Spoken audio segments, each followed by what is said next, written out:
What's up, people? What's up, people? What's up, people? Welcome to JK Lee Sportz.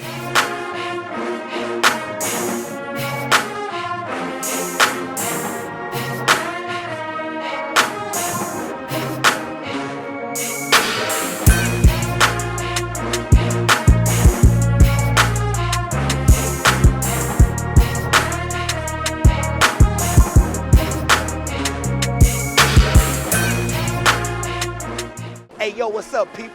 Man, I got a jam-packed show tonight on JK Lee Sportz. Up first, man, I got Andy Martin, the U-High head football coach. And I got JP Riggs, the starting guard for Jehovah Jireh. Man, y'all stay tuned. Hair Artifice Salon is professional, affordable, and waiting for you. Give us a call or schedule online for the 5-star look for less.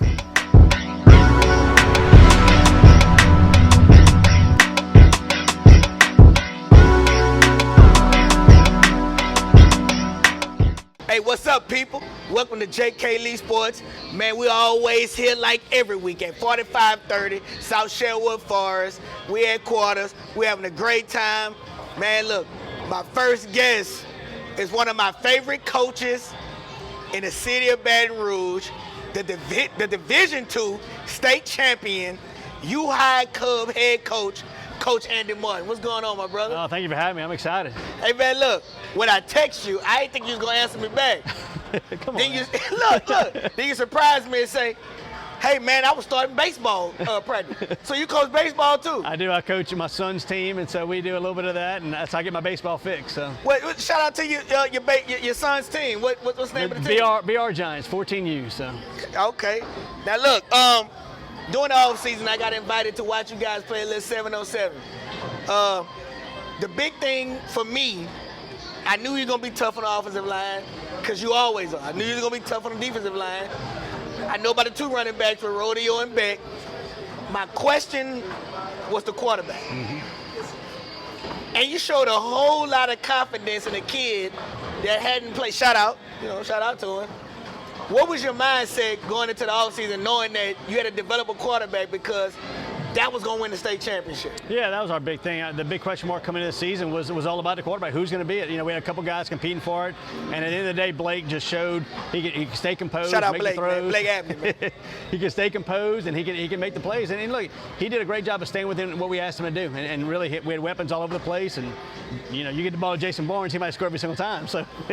Well, look, talk about the other wide receiver, man. Eden Stagg. Well, Eden Stagg. I see you, Stagg. I was gonna let your coach say it, but go ahead. Eden Stagg, you know, Jason Barnes, and we had our running backs and Beck and Derek Graham, and we had some other guys that really just stepped up in big times, and with Seth Gale and Tripp Singer, and those guys just did a great job. Shout out to Tripp. Yeah, Tripp's my guy. So look, every fall seems like we go through something in the football season. So this season, the hurricane hit. Yep. And you guys constantly worked. And it was kind of a free fall, right? You guys were like, who want to play U-High? That's right. You stepped up and you was like, who want to play U-High? We got some openings. We here, stop making excuses. Let's show up and play U-High. So talk about the Central Week, knowing that was somebody that answered the phone. Right. They answered the phone. They didn't have to. Right. So talk about the week going into the Central game. The hurricane hit, and we were kind of, we were looking forward to playing Rummel. It was 2 years in a row. We didn't get a chance to play Rummel, and so we're looking forward just competing with them. And then Central stepped up and said that they wanted to play us, which was great for us. Great for both communities, too. I mean, being able to get together and play, and I thought we came out and played really well. Really well. You're being modest. What was the final score? I don't know. It was a whole lot to not enough. You're talking about a guy like Rodeo Graham and Brian Beck. What is it like having two guys with that amount of talent? Man. Is the backfield ever crowded? Because you navigate it well. I don't know how you do it.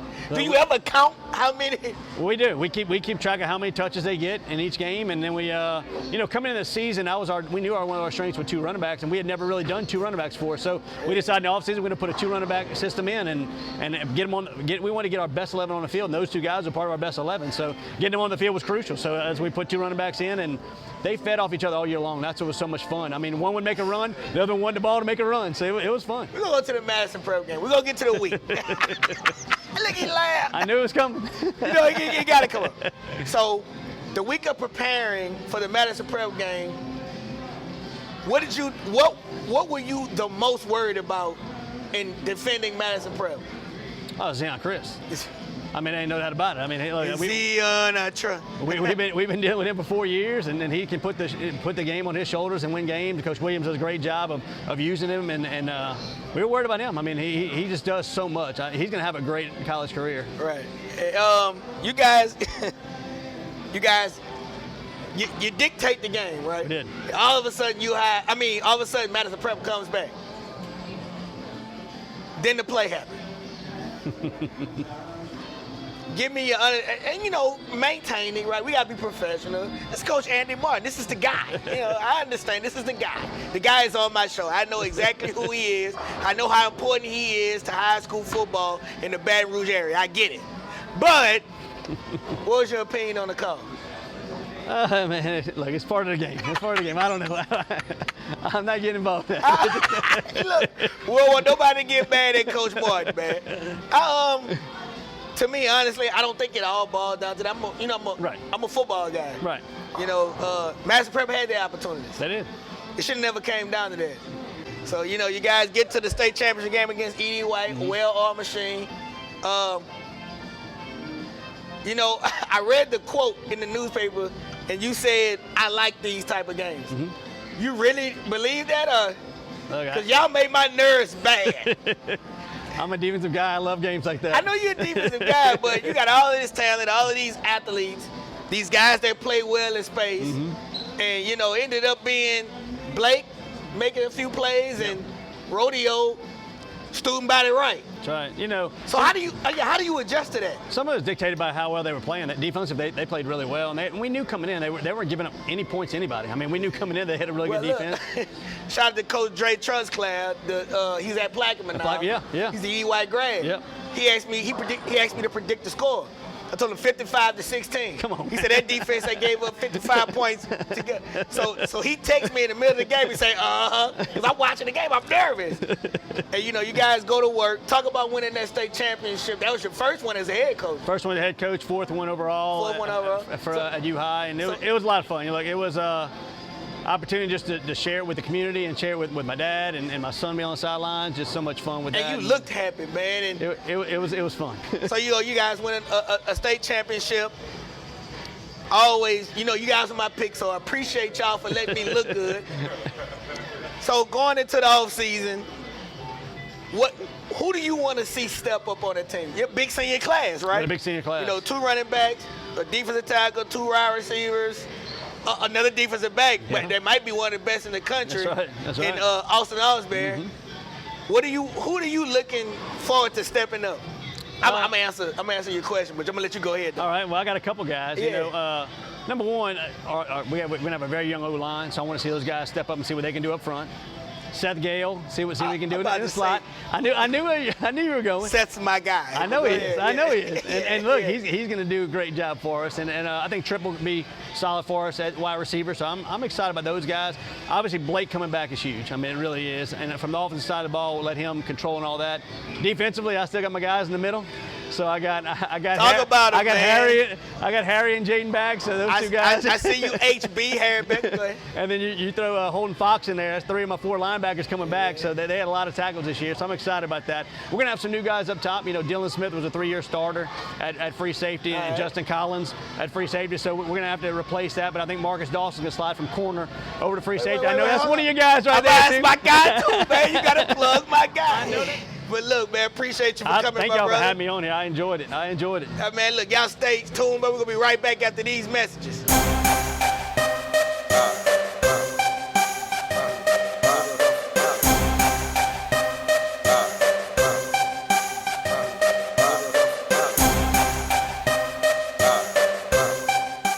Welcome back to JK Lee Sportz. It's your favorite sports reporter, Chris Barber, aka Barbershots, and once again I'm back on the scene covering all the local high school sports in the 225. It's been an action-packed season, and March Madness is finally here. Let's get into this week's highlights. I took a trip to Hammond to catch the Class 3A Girls State Championship game between the number 4 seed Madison Prep Lady Chargers and the number 2 seed Washington Lady Wildcats. This game got off to a fast start, but both teams struggled with ball security and making shots. Madison Prep senior Lasia Washington scored 8 of her team-high 17 points in the first quarter to keep the Lady Chargers close. But Washington sophomore Danielle Ross scored 12 points of her own, to help the Lady Wildcats take a 20-13 lead. The Lady Chargers showed grit in the second quarter behind senior guard Kaylin Jack, who scored 9 points in the first half to cut the deficit to 29-26 at halftime. In the third quarter, Madison Prep bounced back to take a 32-29 lead. Unfortunately, that lead didn't last long as the Lady Chargers ran out of gas just as Wasserman picked up steam. The Lady Wildcats closed out the game on an 18-4 run to win the Class 3A state championship game by a final score of 57-40. Congratulations to Wasserman, and hats off to Madison Prep for a great season. Well, that's it for this week. Make sure to follow me on Instagram at Barbershots and on Facebook at Barbershots Photography. And be sure to tune in to JK Lee Sportz every week. We'll be right back after these messages. Phoenix Air Spa provides its customers with a soothing environment,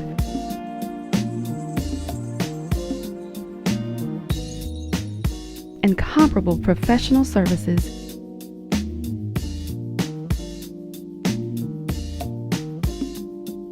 and extraordinary results. Relax, recharge, and re-emerge anew at Phoenix Air Spa, always aesthetically you. Hey, welcome back to JK Lee Sportz.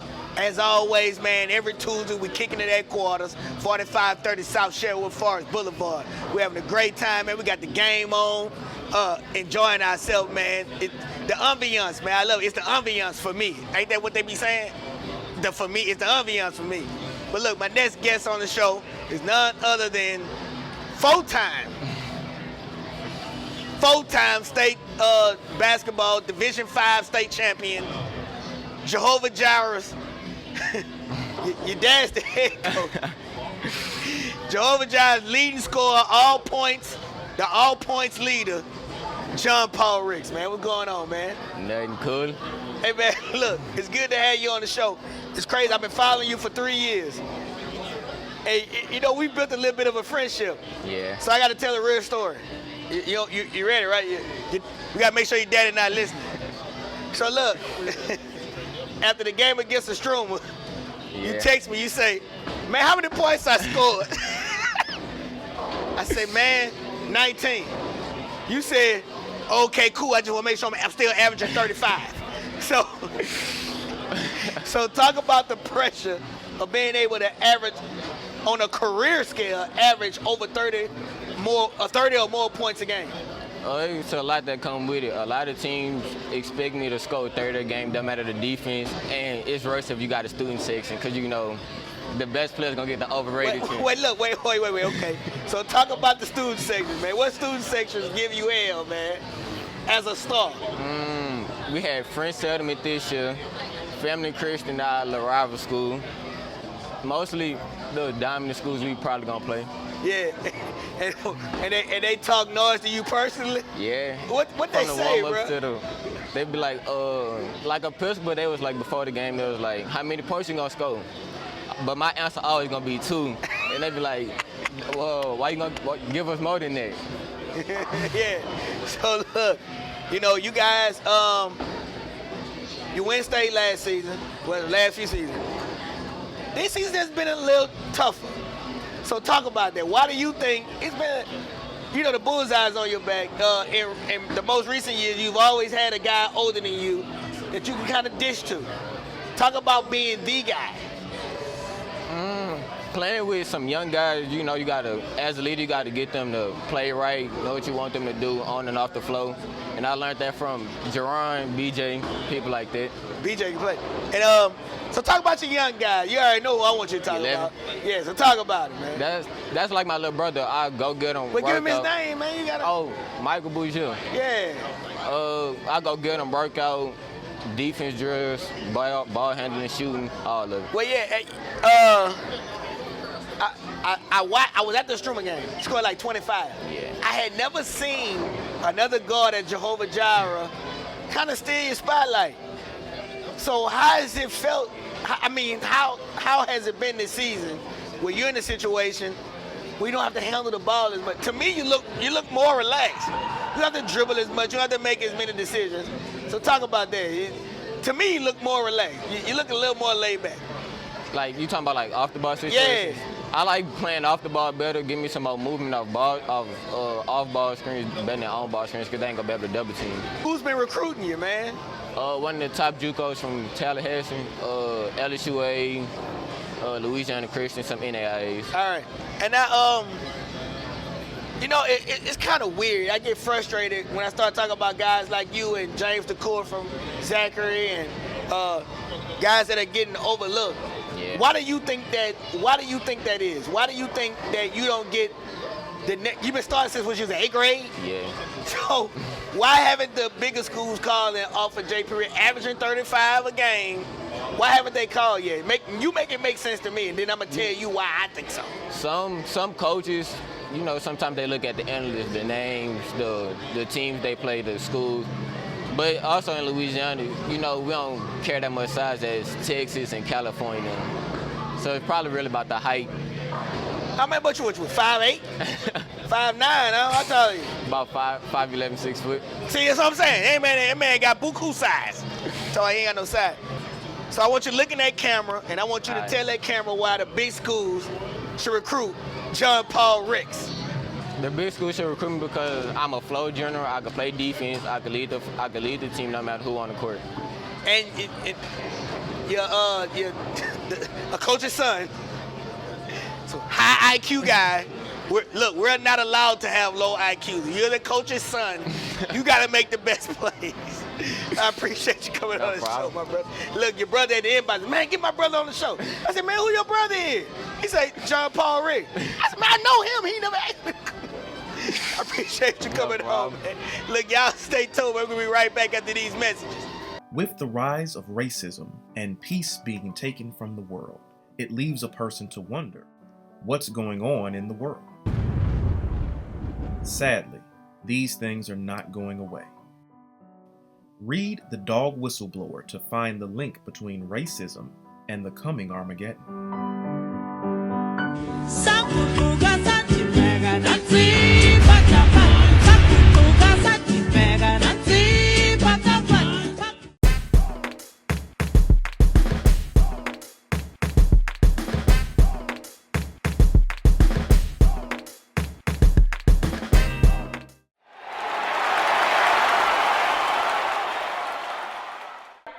Which team had the more disappointing season?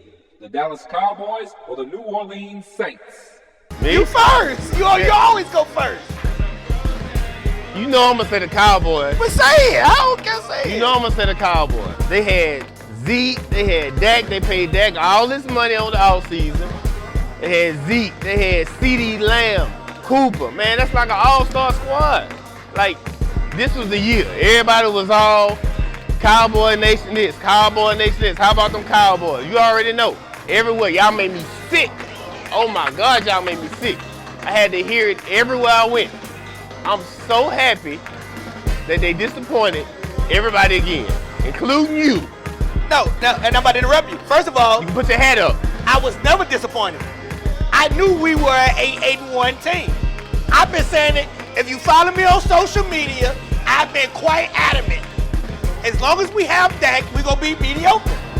We were 0-5 against teams with winning records, real. That's who we are. The biggest disappointment was y'all Saints. Let me tell you why. Going into the season, I had Saints fans telling me y'all was going 12-5 and winning the division. Y'all got a tight end and a guy that can't see at quarterback. You got a tight end, the other guy can't see. He's had LASIK surgery. The guy can't see. And y'all was telling me 12-5. No, you said it. Real, I'm not about to. I did. You told me y'all gonna win the division 12-5 at worst. Y'all disappointed. You suck. We had the stuck it up the string. whole season. Yeah. You stuck it up. Y'all were terrible. We kicked y'all, blurted out. We kicked y'all butt. With the 7-string quarterback. With the 7-string quarterback. Personal problem. And they picked the dude up. The dude working at Waffle House. They picked him up. Had him Should play have more offensive people in the tackle. room. You let Teddy Bridgewater lead. Cause we had Jameis. Jameis was winning. Jameis was winning. He was doing good. He went out there, got hurt. They had the backup. The defense is great. The Saints' defense is great. Sean Payton is great. Sean Payton is great. Yeah. Why y'all trying to steal our coach? Why y'all trying to steal our coach? First of all, your coach was with us first. He was a Dallas Cowboys offensive coordinator. Cut the crap. Right. Y'all disappointed. Y'all was walking around the city yelling who that, telling me that y'all was gonna go 12-5 at worst. That's what y'all. And we almost made the playoffs with like 10 regular people on the team. Almost. Come on, Stafford. Come on, Stafford. Come on, Stafford. No, why are you going deep? No!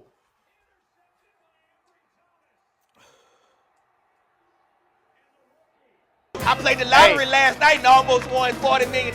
Hey, can we post a little picture of the crying Cowboy fans that's just sitting there crying and looking? Who was crying? So happy. Look at them. Greatest fans in the world deserve better. Y'all deserve better. Show them all. Hold on, let's take a moment, y'all. Let's take a moment. Let's watch this. There he is. There he is. Oh, this is beautiful. I mean, that's how I want Cowboy fans to look. I know that. They were so disappointed. Oh my God. I wasn't. I knew what time it was. We ain't been a team to win a record all season. Man, you had 100 tags on Facebook. Everybody was tagging you. Everybody tagged. I'm a celebrity. That's what celebrities get. I'm important. I mean, people gonna tag me, man. That's what happens, bro. I'm an important guy. But all I'm saying is that all I'm saying is that going into the season, I knew we were the playoff team. Hell, we actually surpassed my goals. We surpassed them.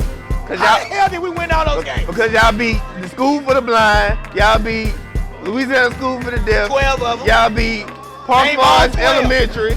Y'all beat. Name all 12. Yeah. So I mean, how you get excited? How you get excited about that? I wasn't excited. Yeah, but Cowboy Nation. Cowboy Nation. I was not excited though. Like I knew we would lose. I knew it. If we had our starting quarterback, we win. If was a fifth, we all be drunk. Man, next topic. I won. You ain't win. I won. Y'all was telling me y'all was a playoff team. Go ahead. Come on, executive producer. What's the next topic? I mean, as if Kamara get off, because right now he locked up. I mean, he locked up right now, man. You tripping. Hey, you know what kind of a messed up person you got to be to go to jail in Vegas? He must have been doing a lot of stuff. Yeah, they say they Tupac the dude. The entourage came on, was stomping the dude out. New Orleans running back Alvin Kamara for allegedly attacking somebody at a nightclub on the Strip. Like, man, you tripping. We trying to win some games next year. They talking about 2 to 5 years or something. Like, you tripping. But okay, let's get to that. At what point does Vegas have to stop arresting celebrities to keep people coming there? Because the NFL Pro Bowl don't need Las Vegas. They can go anywhere and make millions of dollars. Man, Vegas. So stop locking them up. They gonna do what they gonna do. They gonna make headlines. Some police gonna try to be a hero. Yeah. Say, look, I got Alvin Kamara in the back. I'm about to say, what police officer It's always that guy. would arrest Alvin Kamara? Full blurring. Mall cop. It's always that guy. You know what? Alvin Kamara would have to be committing a crime against humanity. Some police officer named Bubba.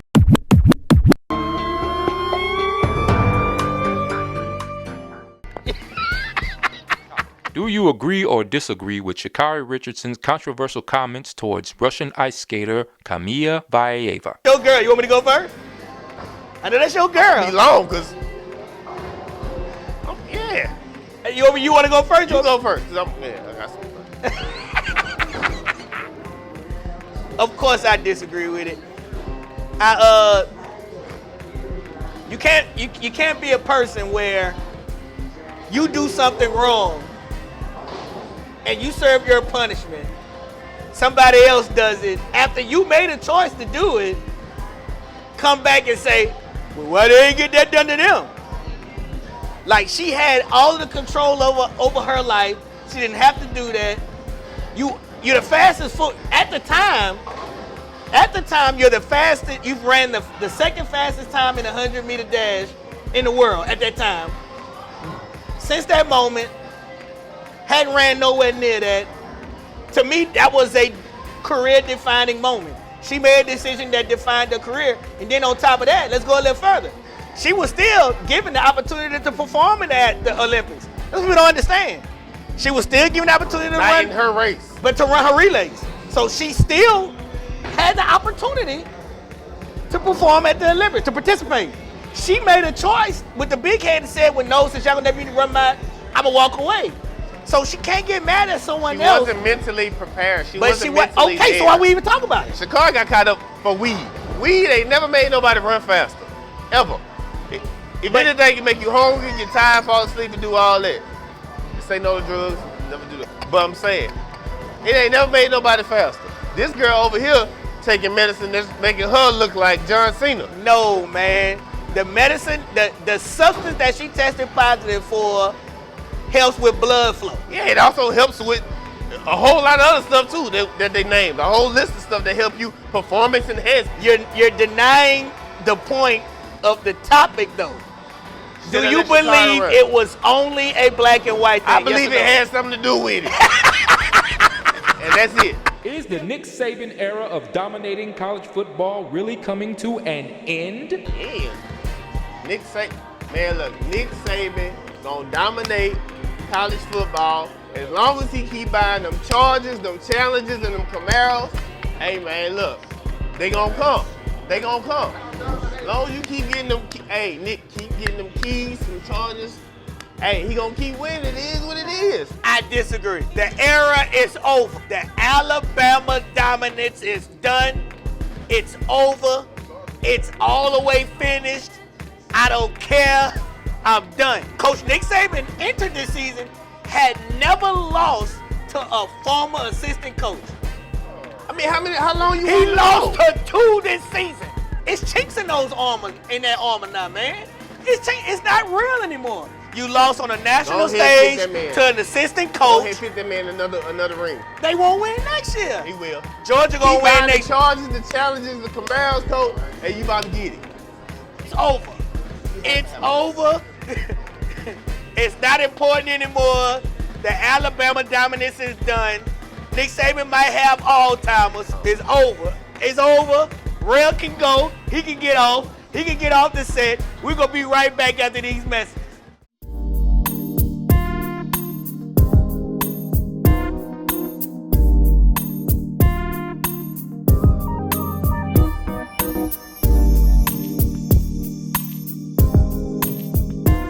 That's it for this week. Always remember to follow me on all of my social media platforms. JK Lee Sportz. Watching this on YouTube, remember to click that like and subscribe button on the MGE Network. Holla.